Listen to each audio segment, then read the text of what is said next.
Shalom, Bapak Ibu Saudara. Renungan kita pagi hari ini berbicara mengenai proses bagaimana gereja mula-mula atau gereja organis atau gereja organisme menjadi gereja yang organisasi yang penuh dengan hierarki seperti saat ini ya. Ada paus itu ya, kalau itu kardinal, kalau Katolik itu ya ada uskup agung dan sebagainya. Kalau Protestan itu biasanya ya gembala sidang atau terus ke bawah itu ya. Ada juga sinode-sinodenya. Nah, mari kita melihat dulu secara cepat saja. Sebenarnya gereja organisme itu seperti apa ya? Kolose 2 ayat 19 menjelaskan semua bahwa semua anggotanya harus berpegang teguh kepada kepala, atau semua anggotanya harus dipimpin langsung oleh Roh Kudus. Nah, mari saya baca dulu Kolose 2 ayat 19 ini.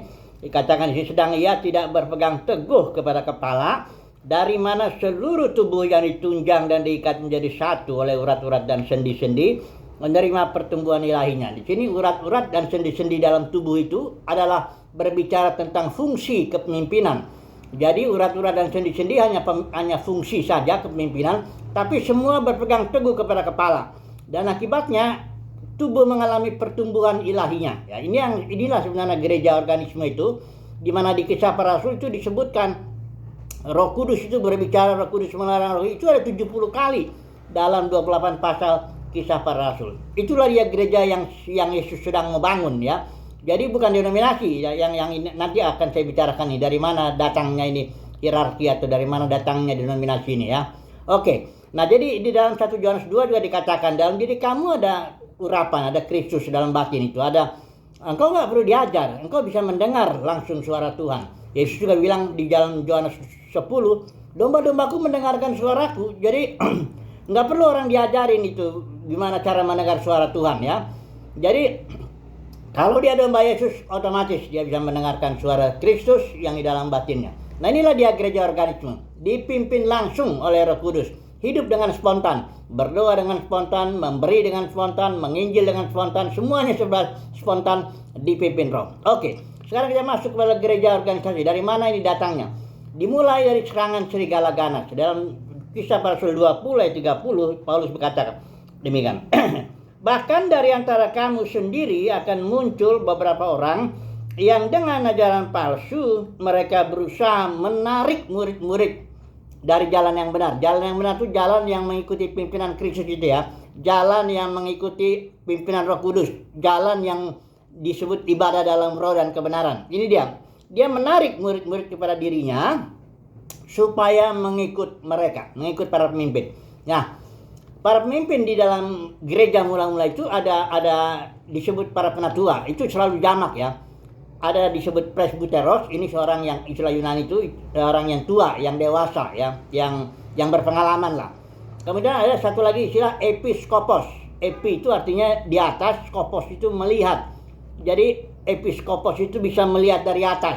Artinya dia punya penglihatan rohani, bisa melihat supaya kalau ada serigala ganas dia bisa menahan, menjaga kawanan domba. Jadi ini dua istilah ini sama ini orangnya ya. Ini episkopos dengan presbyteros itu orangnya sama. Kalau presbyteros itu berbicara soal kedewasaan iman ya, atau usianya juga harus tua ya. Kemudian kalau episkopos fungsinya dia bisa melihat secara spiritual mana kalau ada orang serigala ganas. Tapi justru ini yang diserang ini ya, diserang oleh serigala ganas sehingga para penatua ini menarik murid-murid kepada dirinya sehingga gereja pecah. Sebagian ikut pemimpin ini, sebagian ikut pemimpin, sebagian. Jadi kalau sekarang ini ya sebagian ikutin Luther, sebagian ikut Calvin, Mennonite, Wesley, itu semuanya jadi pecah begitu.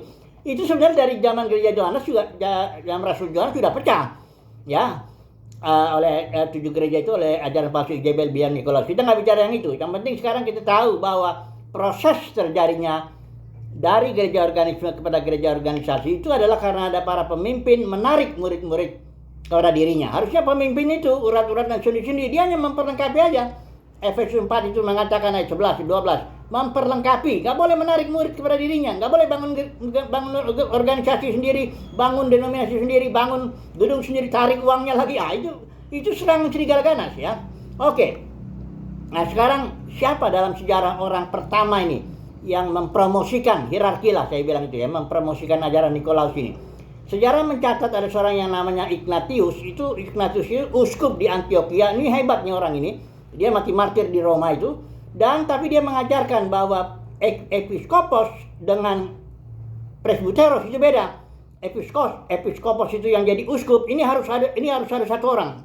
Tiap kota, tiap lokal itu harus ada satu uskup yang memimpin katanya supaya gereja aman. Nah, padahal melalui uskup itulah akhirnya bertarunglah masing-masing ini. Ada uskup agung, dari uskup itu bertarung lagi, ada kardinal bertarung lagi, akhirnya jadi paus. Hierarki terjadi settle ya di abad ke-5 atau abad ke-6. Itu awalnya ajaran Ignatius, uskup dari Antioquia. Nah, ini dia, saya kutip ya beberapa ucapannya ini ya di buku Apostolic Fathers tahun 1956 ditulis oleh J.B. Lightfoot.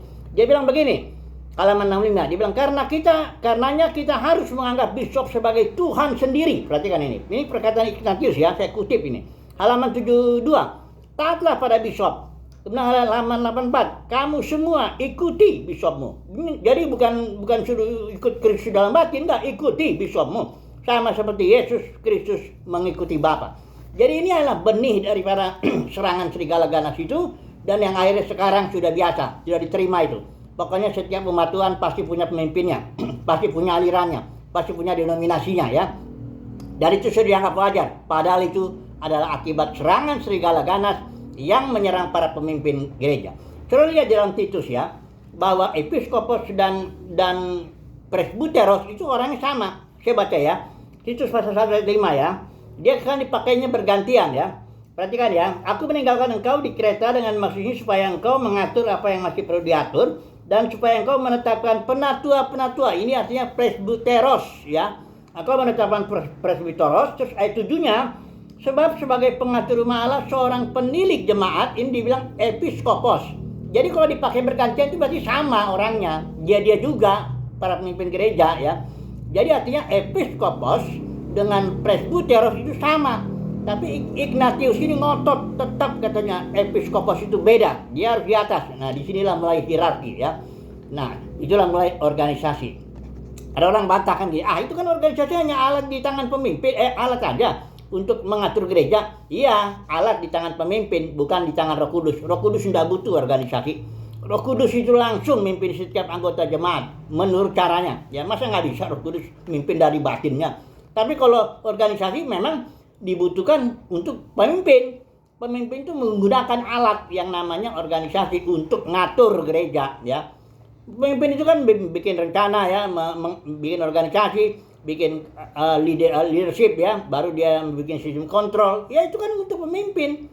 Jadi pemimpin memanfaatkan jemaat ini untuk tujuan-tujuan dia, apapun. Saya ini tesisnya kebetulan leadership. Jadi saya belajar tuh manajemen klasik, manajemen human relationship, manajemen berbagai manajemen modern sekarang ini. Jadi udahlah, nggak usah bantah-bantah bilang organisasi itu gini. Ada yang bilang, dosen saya bilang gereja itu organisme tapi perlu diorganisasikan katanya. Udahlah, kalau emang mau narik murid pada dirinya ya udahlah. Orang dia ketua sinode kok, dia juga punya jemaatnya banyak, ada ribuan, kaya juga. Ya, pastilah dia ngomong seperti itu. Tapi firman Tuhan mengatakan gereja adalah organisme ya.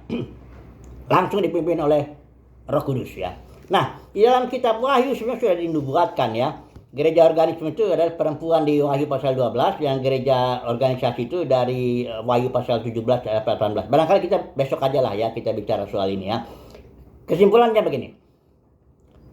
Kalau saudara dan saya mendapat kasih karunia di hadapan Tuhan, maka kita bisa mengikuti Kristus kemana saja dia pergi. Kita menjadi anggota gereja organisme, anggota daripada perempuan yang diuraikan di Wahyu pasal 12. Besok kita belajar itu ya. Tapi kalau kita nggak mendapat kasih karunia, hanya dapat